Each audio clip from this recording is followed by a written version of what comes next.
Kunci keberhasilanmu bukan duitmu, bukan rekeningmu, bukan koneksimu. Tuhan yang beserta dengan engkau. Itu kuncinya. Saya akan menyampaikan bagaimana kuasa kebangkitan Kristus memampukan orang percaya menjadi pengelola. Katakan pengelola. Sekarang lihat Kejadian 22. Ayat 1 sampai ayat yang ke-17. Saya kasih 5 prinsip. Kuasa kebangkitan menjadikan orang percaya orang-orang yang bisa mengelola. Saudara harus mengerti siapa Tuhan. Makanya perjalanan iman adalah pengenalan akan Tuhan. Semakin dalam Anda berjalan, Anda akan kenali pribadi Tuhan dengan cara pandang yang Anda gak pernah kenali sebelumnya. Tidak ada Kejadian 22 kalau gak ada Kejadian 21. Karena Alkitab berkata setelah semuanya itu. Setelah semuanya apa? Tolong dibuka dulu sebelum kembali ke Kejadian 22. Kejadian 21 ayat 33. Nanti saya mau saudara ngerti. Tuhan tuh gak iseng. Dia tidak pernah mencobai. Dia mencoba.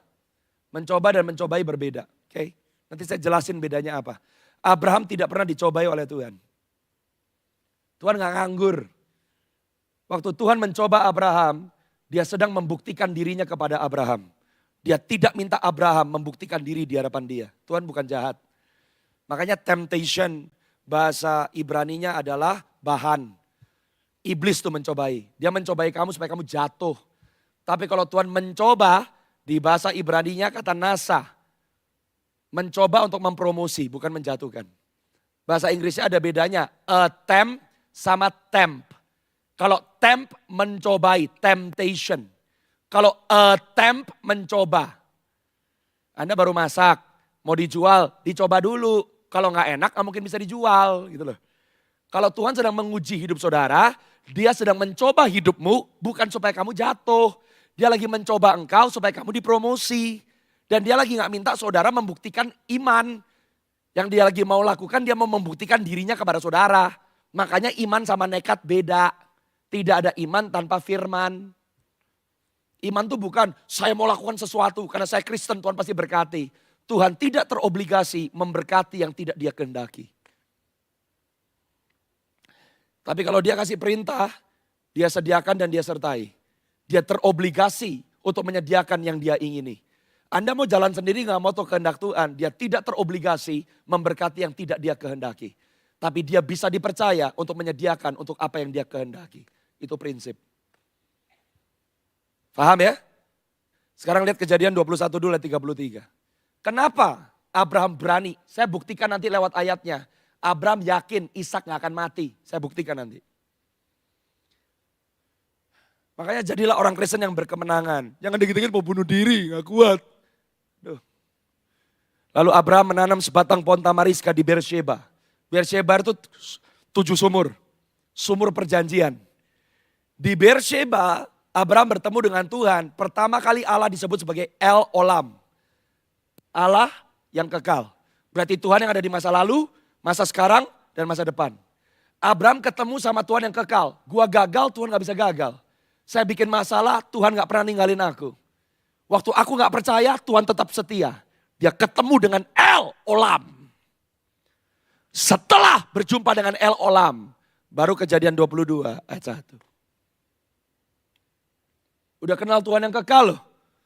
Tuhan yang gak bisa digagalkan rencananya oleh karena keterbatasan kita. Setelah semuanya itu, Allah mencoba, bukan mencobai.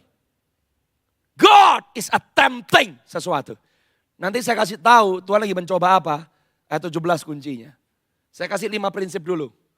Kalau saudara lagi di stretch, kalau saudara mau dijadikan pengelola, prinsip nomor 1, tolong dicatat. Setiap pengelola pasti harus diuji. Makanya kalau ujian datang jangan komplain, Tuhan jahat.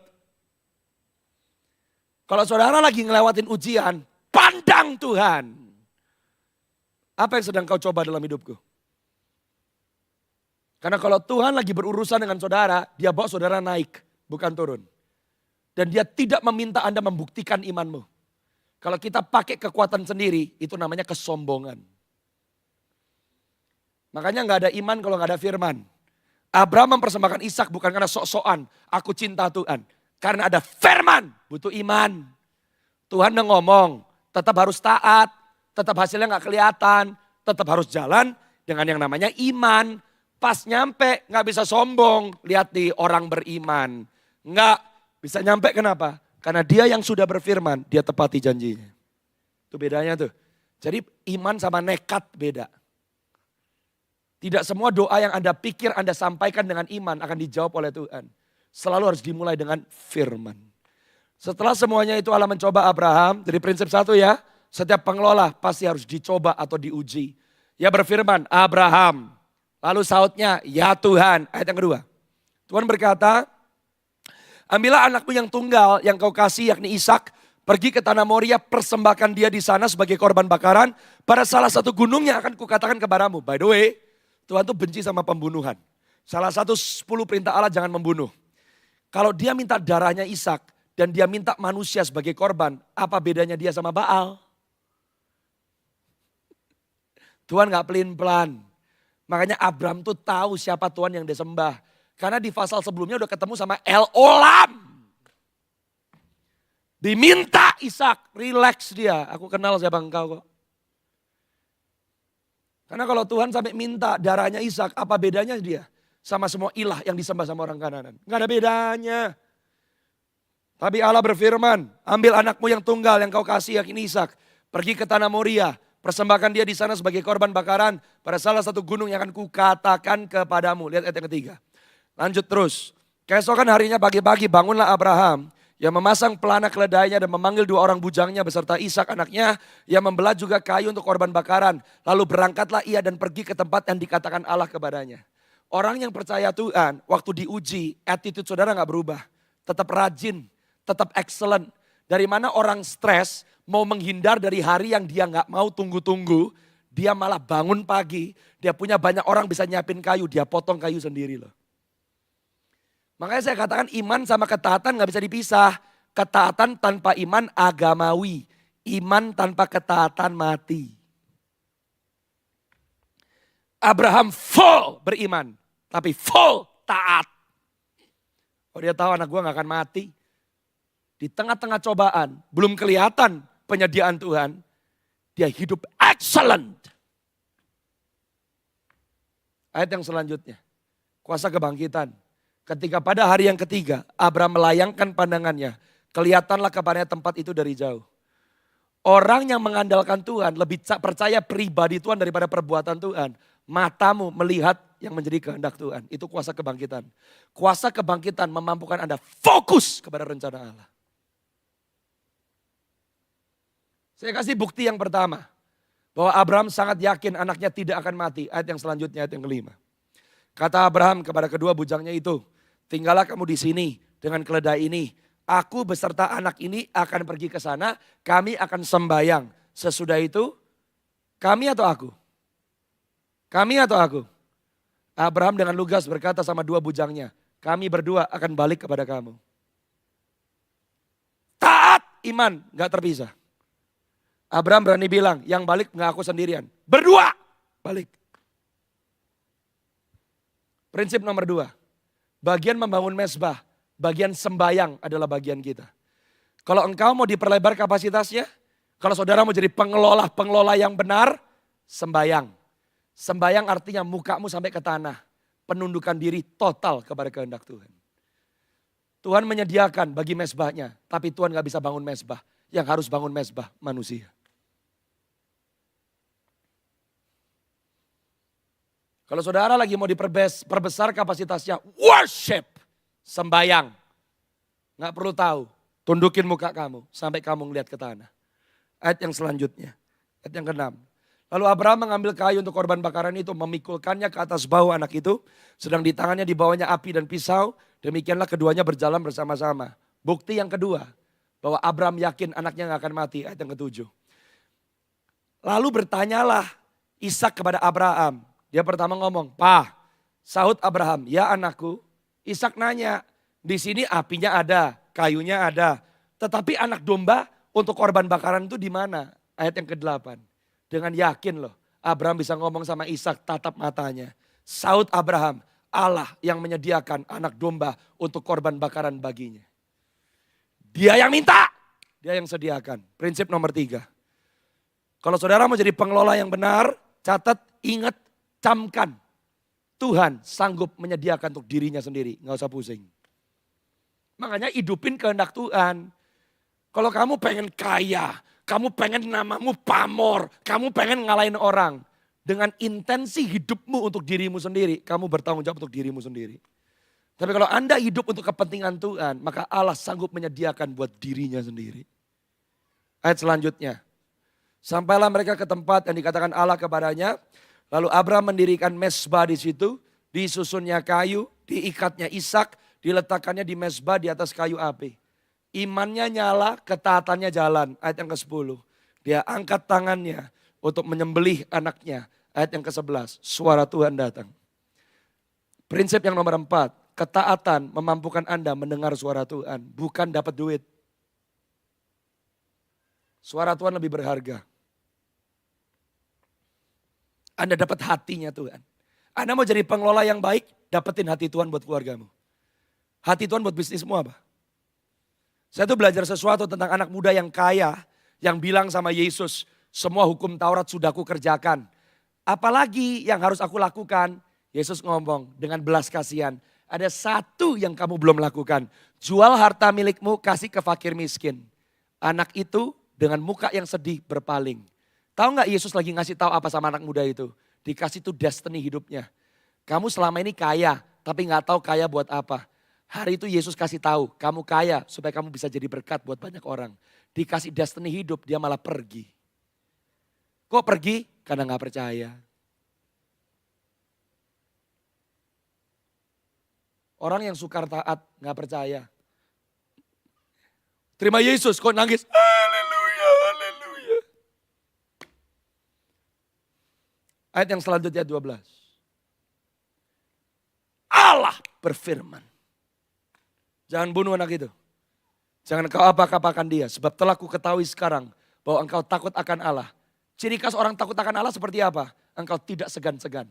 Bahasa Inggrisnya, you don't hold back. Apa yang masih kamu tahan dari Tuhan? Seringkali kasih kita akan Tuhan terlihat bukan untuk kita dapat sesuatu dari Tuhan. Kasih kita akan terlihat waktu kita harus kehilangan sesuatu karena Tuhan.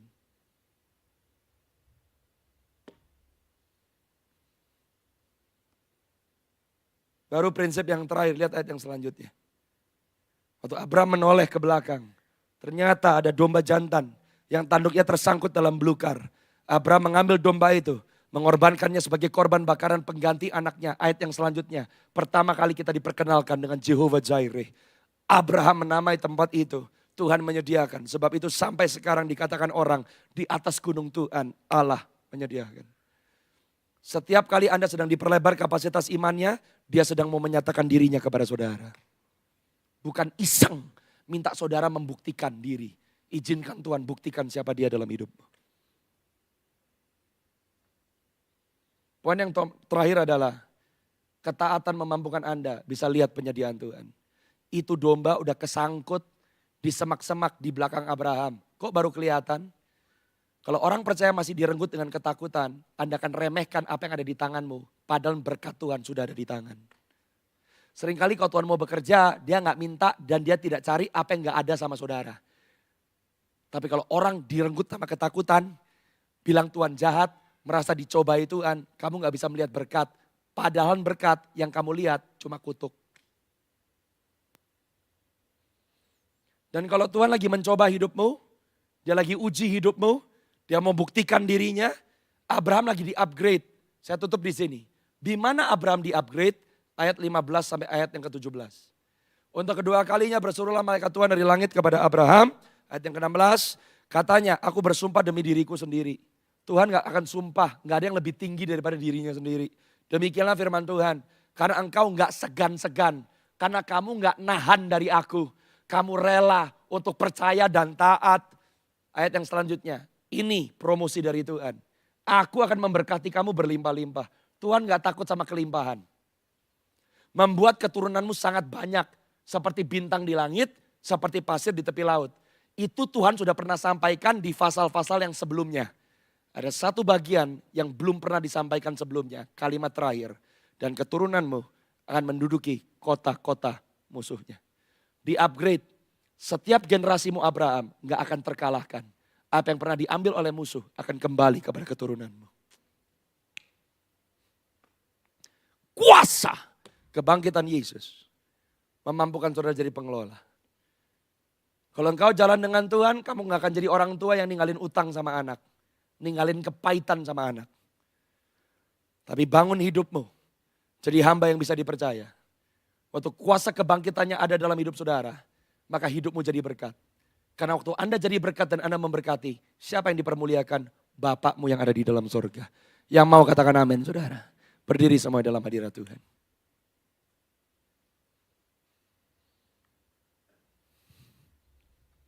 Kuasa kebangkitan menjadikan kita pengelola. Dan pengelola hidupnya kerja keras. Gak ke gereja, kayak pocong, mukanya luntur. Come on. Datang ke gereja tuh bersaksi, doain orang. Anda keluar berkemenangan, itu kuasa kebangkitan. Hidup itu cuma sekali. Jangan ikutin versi dunia, karena sekali lakukan semuanya yang kamu mau. Saudara dan saya bisa memilih Yesus bukan karena terpaksa, karena cinta. Cuma sekali. Kapan pas hidup? Saya berdoa setiap saudara yang hadir pada siang hari ini. Rencana rancangan Tuhan yang ajaib akan digenapi dalam hidup saudara. Amin. Tuhan tidak pernah mencobai engkau.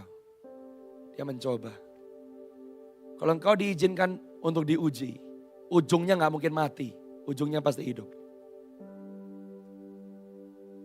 Karena dia Bapa yang baik. Kenapa Abraham bapak orang beriman? Bukan karena orang hebat. Orang taat. Saya gak tahu pernah khotbah di sini atau enggak. Orang kaya, waktu dia sama Lot, dua-duanya makin berkembang. Lot besar, dia besar. Berantem. Orang lebih tua loh ngomong sama junior. Lu pilih Gi? Daripada berantem. Lu ke kiri, gua ke kanan. Lu ke kanan, gua ke kiri. Senior loh ngomong sama junior. Gak perlu takut tersaingi. Si Lot gak tahu diri. Dia pilih yang top markotop. Dia pilih semua lembah Yordan yang banyak airnya. Yang dia pilih adalah yang cuannya paling besar. Kalau Lot milih bagian terbaik, Abraham dapat apa? Sisa. Hei, orang ambil bagianmu, diam. Orang ambil warisanmu, shut up. Gak usah buka mulut. Apa akhirnya nasib Lot? Sodom dan Gomora hancur. Tapi kemanapun Abraham pergi, semua tempat yang diinjak Abraham jadi subur. Kunci keberhasilanmu bukan duitmu, bukan rekeningmu, bukan koneksimu. Tuhan yang beserta dengan engkau. Itu kuncinya. Gak usah berpikir seperti korban. Kamu bukan korban, kamu anak.